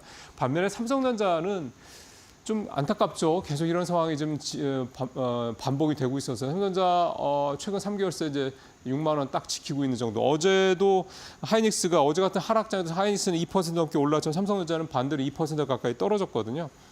결국 시장에서 반도체를 바라보는 시각은 굉장히 좋아지고 있는데 그 내에서 삼성전자와 SK하이닉스에 대한 시각은 굉장히 엇갈리는 시각이 계속되고 있다. 이건 사실은 작년 하반기부터 계속되고 있는 그런 상황입니다. 외국인들은 하이닉스를 거의 계속 사고 있는 반면에 삼성전자는 엄청나게 팔다가 최근 조금 사고 있긴 한데요. 주가 측면에서 봤을 때는 여전히 이 하이닉스의 이 탄력을 삼성전자가 따라가기에는 삼성전자가 갖고 있는 최근의 어떤 흐름들, 삼성전자에 대한 어떤 전망들이 참 좋지는 않습니다. 대표적으로 2분기 실적 전망 지금 나오고 있는 것들, 현재까지 나오고 있는 것들만 놓고 보더라도 하이닉스는 매출 20조에 영업이익이 8.8조나 되거든요. 20조에 8.8조니까 거의 한 40% 이상의 영업이익률을 낸다는 얘기죠. 반면에 삼성전자는 매출이 76조인데 영업이익은 6.8조밖에 안 됩니다. 참 극명한 차이입니다. 뭐 영업이익률 따지면은 뭐 10%가 안 되는 거니까요. 참 이런 차이가 결국은 주가로도 뭐 그대로 반영될 수밖에 없는 거죠.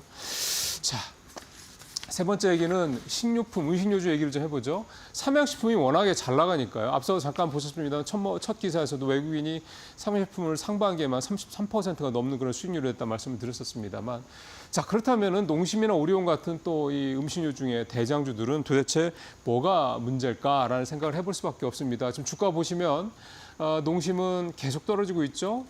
최근에 계속 주식시장 오르는 상황에서도 이 농심하고 이 오리온은 주가가 떨어지는 그런 모습들이 좀 나타나고 있습니다. 농심은 아무래도 이 물가에 대한 이재명 대통령의 좀 언급이죠. 물가 좀 많이 오른다. 특히 생활물가 많이 오른다. 이 점을 지적한 것들이 좀 직격탄을 좀 맞고 있다 이렇게 봐야 될 것 같고요. 오리온 같은 경우는 지금 제일 주력이 중국이지 않습니까? 그런데 중국에서 조금 시원찮습니다. 경쟁이 심해지면서 그런 실적에 대한 부진 부분이 좀 담겨 있다 이렇게 좀 봐야 되는데요. 지금 그러면 증권가에서는 좀 어떻게 보느냐 이건데 줍줍 기회라고 제목에서도 좀 뽑고 있다시피 증권가에서는 오히려 지금 이 상황 그러니까 딱 현상만 놓고 봤을 때는 농심도 좀 별로 안 좋고 오리온도 별로 안 좋은 이 상황이 현재로서는 싼 가격에 주식을 살 수 있는 기회다 이렇게 또 표현을 하고 있습니다. 그래서 그 이유를 좀 보면 일단 농심 같은 경우는 라면 가격 인상, 그다음에 제품 가격 인상이 현재 좀 예고가 좀 돼 있고요. 그다음에 수출 비중이 좀 낮다 보니까 관세 이런 여파도 좀 드물긴 하죠. 이런 부분들이 좀 있고요. 그러다 보니까 올 초에 농심 주가가 한 20% 이상 오를 때도 이 가격 인상 이익의 모멘텀이 됐었거든요. 그러니까 이번 하반기에도 똑같이 가격 인상에 따른 모멘텀 예상이 된다라는 부분이 좀 있고요. 오리온은 사실은 전체 매출의 한 70% 가까이가 해외 매출입니다. 그러니까 지금 삼양식품이 한 80% 정도 되죠. 그러니까 삼양식품에 이어서 오리온도 해외 매출 비중이 굉장히 높긴 한데 그동안에 앞서 말씀드린 중국에서의 경쟁에 따른 부진 이 부분이 있었다 말씀드린 건데요. 중국이 지금 잘 아시는 것처럼 이구한 정책 적조를 펼치면서 내수가 좀씩 회복되는 그런 모습이 나타나고 있는 부분들이 있고 특히 온라인 채널에서 좀 매출이 좀 좋아지고 있다고 합니다. 이런 부분들이 있고 그래서 하반기에는 오리온도 실적이 좀 개선될 것이라는 기대감 이 부분이 이 농심과 오리온을 살 수 있는 기회다 이렇게 좀 증권가에서는 보고 있습니다. 다만 이제 그 폭이 이제 어떠냐 이 부분은 사실은 조금 더 고민을 해봐야 될 부분인 것 같습니다. 농심은 해외 수출 비중이 너무 낮다라는 이 핸디캡이 있고 오리온은 중국 의존도가 너무 높다 보니까 거꾸로 중국 상황이 또 하반기에도 별로 안 좋아진다 그러면 역시 또 직격탄을 맞을 가능성이 있다. 이게 참 발목을 잡는 리스크들이 있다라는 점 감안하실 필요가 있겠습니다. 자, 오늘 마지막으로 산업 기사인데요. 어제 뭐 여러분들 잘 아시는 것처럼 우리 원전 해체 결정이 좀 됐습니다. 우리나라로서는 처음이고요. 1978년도에 지어진 고리 1호기 이걸 이제 40년을 쓰고 이제 지난 2017년에 이 가동이 중단됐는데 이거를 좀 이번에 이제 쓰게 된다. 이제 해체를 시작한다 이렇게 얘기를 좀 말씀드릴 수가 있겠습니다. 표를 한번 보시죠. 해체 일정이 굉장히 깁니다. 1978년에 지어졌고 2017년 그래서 40년 딱 쓰고 연구 정지가 됐고 그 다음에 이제 2021년부터 좀 해체 준비를 시작을 해서 어제 결정이 됐고요. 앞으로 12년 동안 31년까지 해서 12년 동안 해서 37년까지 완료가 되는 거죠. 그래서 최종적으로 이제 부지를 복원하는 이런 완료까지가 이제 마무리가 좀 되는 거고요. 중요한 건 이제 이번 해체 결정의 의미죠. 최근에 원전 해체 얘기가 나오면서 이제 관련주들 되게 좀 많이 올랐었습니다. 기존의 원전 관련들 중에서 두산에너베이트라든가 우진엔텍이라든가 이런 회사들이 좀 많이 올랐었고 다른 관련 회사도 좀 많이 올랐고요. 이게 글로벌 그 원전 해체 시장이 어마어마합니다. 한 500조 원 규모가 좀 될 것으로 보이고요. 지금 전 세계에서 원전을 해체해본 경험이 있는 나라는 미국밖에 없고요. 우리가 이제 시작을 하니까 우리가 이제 다음이 되겠죠. 근데 지금 해체 수순에 들어가야 될 원전은 또 전 세계적으로 무지무지하게 많습니다. 그렇기 때문에 엄청난 시장이 좀 이제 열리는 과정이다라고 볼 수가 있겠고, 다만 중요한 거는 지금 나오고 있는 이런 원전 해체 관련주들이 정말 또 역시 실체가 있는 회사들에 대한 부분은 굉장히 이제는 면밀하게 검증을 하셔야 될 때, 왜냐하면 이를테면 재료가 오픈이 된 상태지 않겠습니까? 그러니까 이 부분에 대해서 좀 면밀하게 따져보실 필요가 있다. 이렇게 말씀을 드리겠습니다. 네, 한 주 동안 고생하셨습니다. 뉴스브리핑 마칩니다.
시장 이슈를 깊이 있는 분석으로 들어보는 시간입니다. 마켓 비하인드. 오늘은 중국 전문가 이철 박사님을 모셨습니다. 박사님 어서 오세요. 네, 안녕하세요. 네, 잘 지내셨죠? 네, 감사합니다. 자, 이 그동안의 중국의 경기 회복이 사실 네. 좀 느렸고, 네. 예, 중국 전기차 시장에 대한 경고의 목소리도 사실 있었잖아요. 네, 네. 그렇다 보니까 불안감이 좀 나오고 있습니다. 그런데도 불구하고 일각에서는 좀 아직도 하반기 좋아질 거다라는 얘기가 있긴 하거든요. 네, 네. 예, 어떻게 보고 계실까요? 지금 샤오미 쪽에서도 자사 공식 계정을 통해서 AI 글래스가 나오기도 했거든요. 네네. 네. 샤오미가 이번에 두 가지 제품을 네. 이제 새로 발표를 했죠. 하나는 말씀하신 그 AI 글래스인데 상당히 괜찮아 보입니다. 네. 그리고 두 번째는 지난번에 그 자율주행 사고로 인해서 발표가 연기가 됐던 이제 전기 SUV 네네. V7이라는 기종이 이제 네. 다시 발표가 됐죠. 네.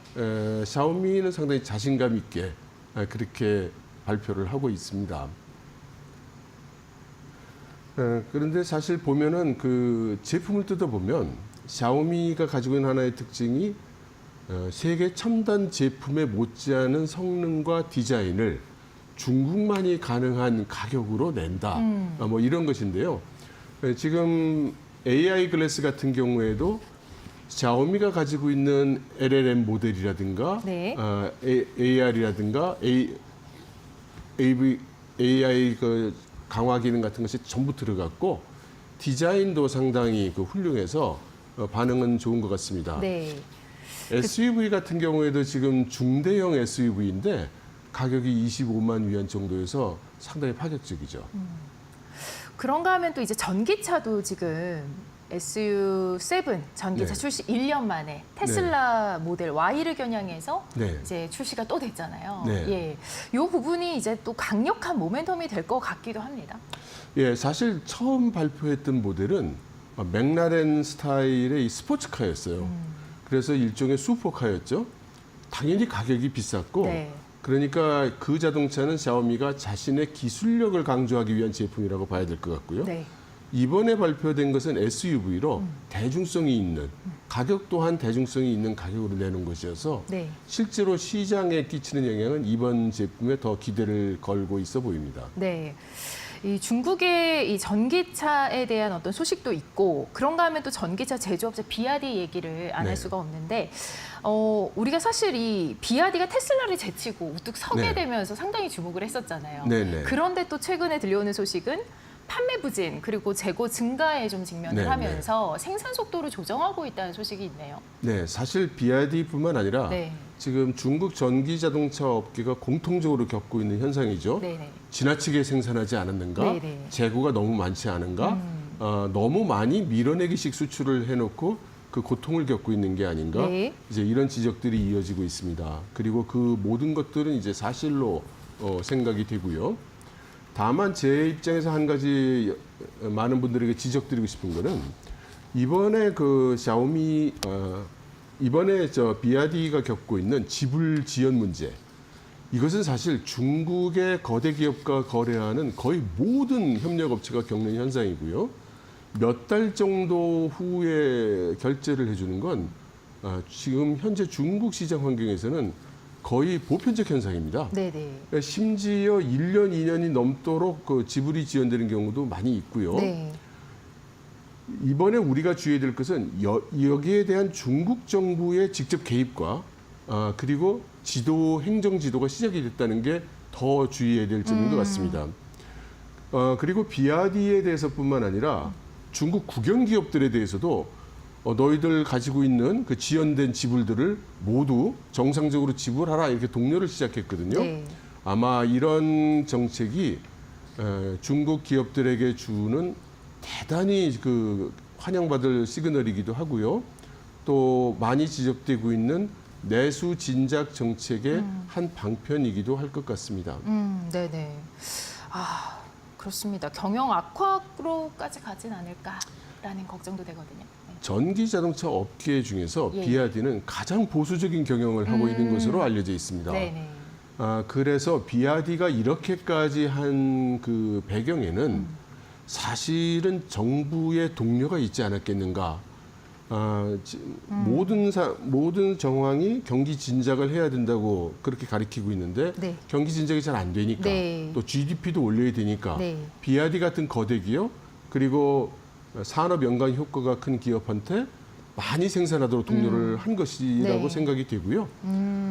그래서 이 비아디 같은 대형 업체가 그런 과다 생산을 장기간 하게 되니까 네. 거꾸로 전기자동차 공급망 쪽에 무리가 가서 네. 그것 때문에 이제 중국 정부가 입장을 바꾸지 않을 수 없었던 게 아닌가 싶습니다. 그럴 수도 있겠네요. 어떻게 보면 이게 기업의 판단이 아니라 정부의 판단일 수도 있겠다. 네, 이렇게 저는 보시는 상당히 그 거네요. 의심됩니다. 그렇습니다. 네. 그런가 하면 이제 중국 소비 시장을 보면 지금 현재 굉장히 흥미로운 현상들이 많이 나오고 있습니다. 거차오 열풍부터 해서 네.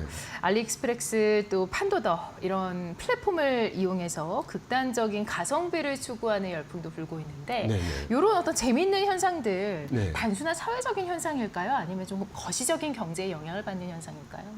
일단 그 가성비를 찾는 거는 현재 진행되고 있는 소비 부진이라는 네. 영향이 절대적인 것으로 보이고요. 네네네.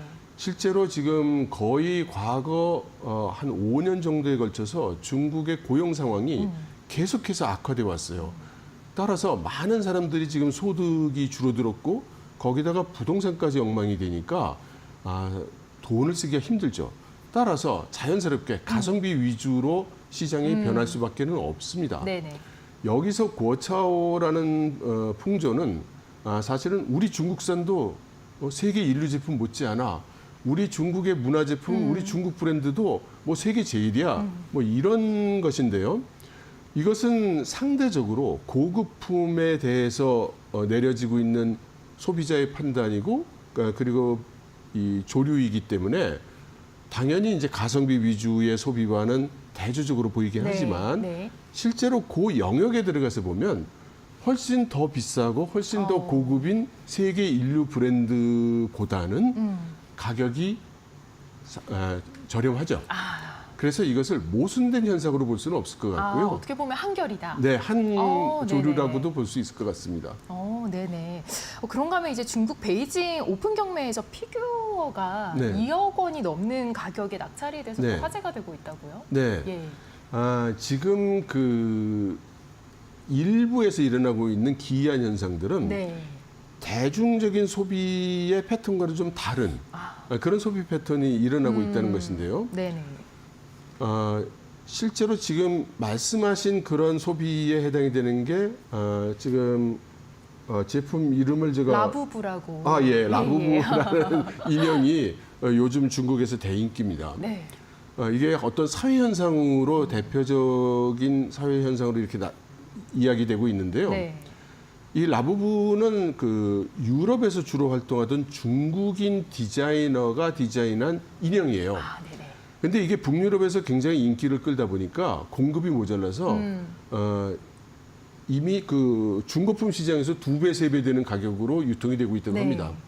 이 소식이 중국 내에 전해지면서 중국에 있는 젊은이들이 나도 라부부 하나 확보해야 되겠어. 이렇게 해서 많이 사면서 중국 내에서도 라부부 붐이 일고 또 말씀하신 고차오하고도 연결이 네. 되고 네. 우리 중국 디자이너의 제품이 세계를 주름잡고 있어. 이런 걸로도 연결이 되고 해서 지금 그 여러 가지 그 주목을 받고 있죠. 그러나 그 뒤에 숨어 있는 현상 중에 하나는 중국의 젊은이들 입장에서 네.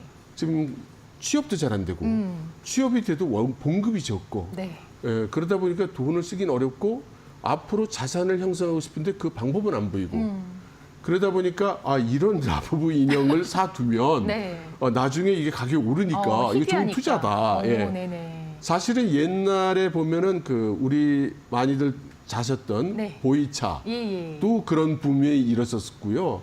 또 마오타이 술 그런 것도 이제 그런 붐이 있었죠.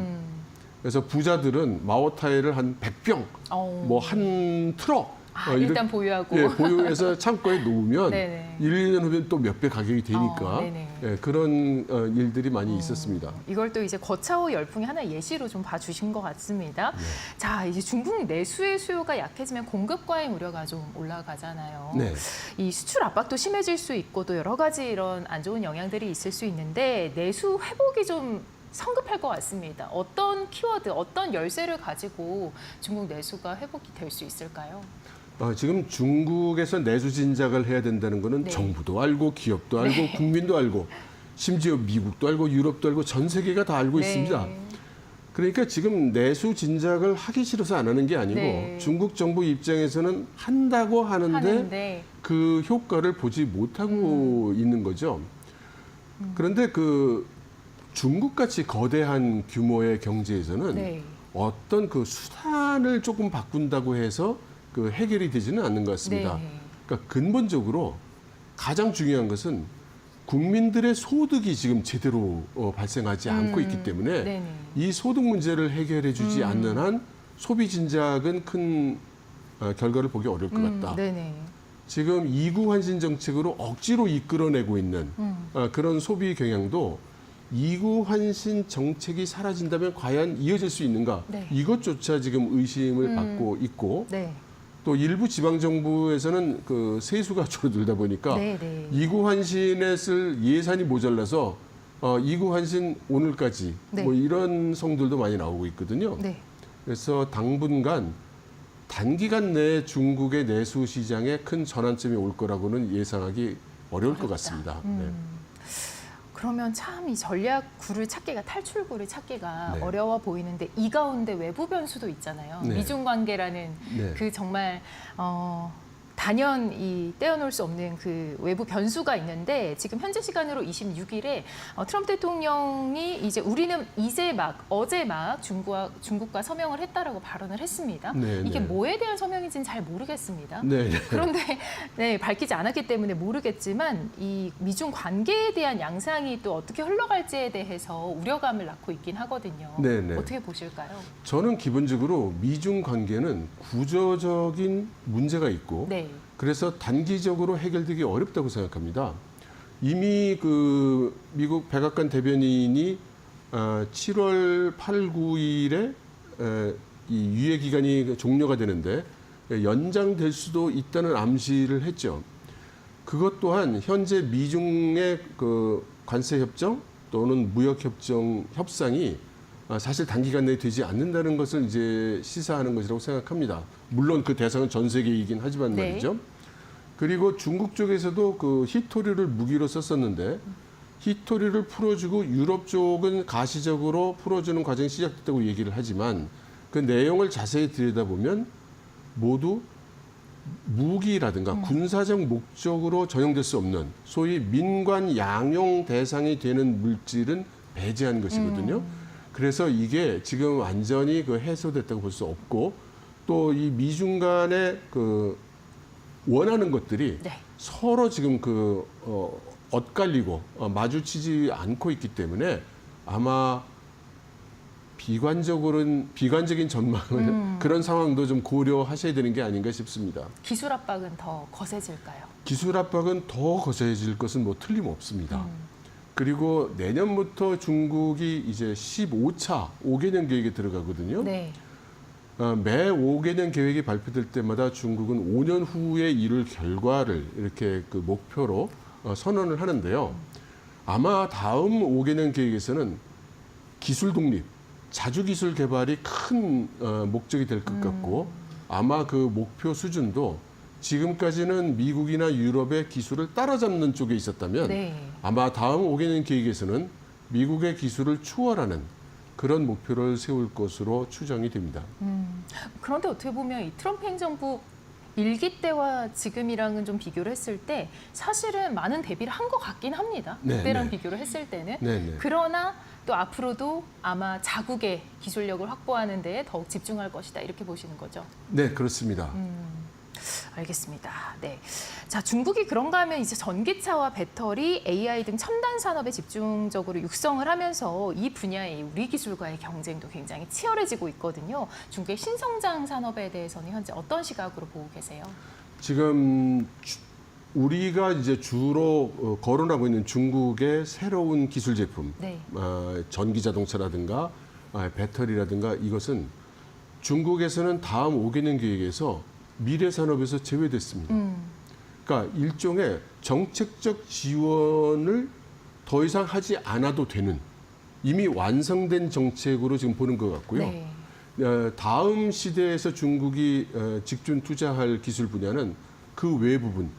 지금 이야기되고 있는 것은 이제 AI, 로봇, 드론 이런 것들입니다. 그리고 특기할 만한 것은 저고도 경제라는 개념을 계속해서 내고 있어요. 그래서 이 중국은 땅이 넓지 않습니까? 그래서 지금까지 자동차, 철도, 비행기를 했다면 네.